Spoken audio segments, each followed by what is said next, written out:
Another busy day in the warehouse of one of the Gulf's fastest growing internet fashion retailers. They send hundreds of parcels to customers every day. But while in the Western world, internet shoppers almost always pay online using a credit card, that's not the case here. About 80% of these packages will be delivered to customers who'll pay cash on delivery, because they don't yet trust online retailers with their credit card details.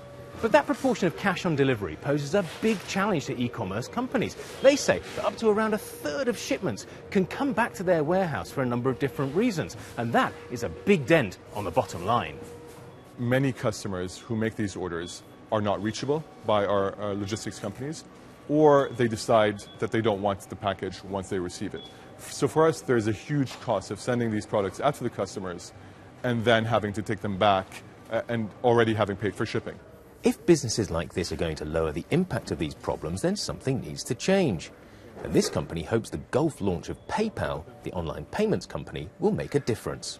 When it comes to credit cards, there are a few issues related to fraud, which have forced us to block international credit cards, and this is where PayPal comes in. PayPal has already done the fraud checks for us. It brings in a much broader market of international customers and local customers who have access to PayPal accounts.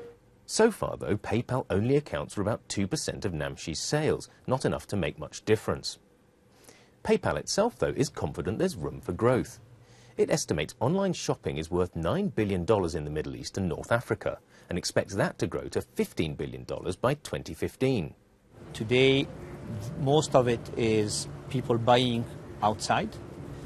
The opportunity is making the people buying locally and giving them a chance to transact, to find the right product or service in the region rather than going to Europe or the US.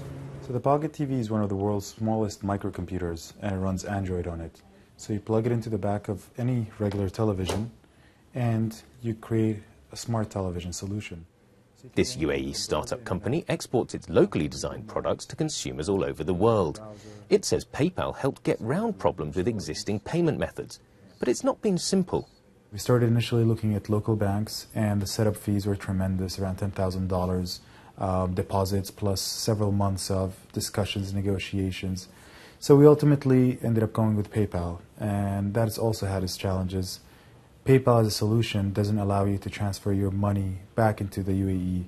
You have to set up a US bank account and transfer your money to the US and then funnel it back into the UAE, which is a very convoluted process, requires IRS application forms and setting up corporations in the USA, etc. So it's been quite a challenging setup altogether.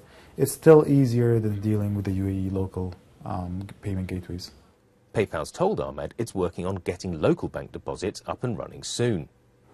Back at the online fashion retailer, they're adding the latest ranges to their online catalogue. And making it easier for customers to pay in advance for the latest trends is one more step towards improving the picture for online businesses in the Gulf.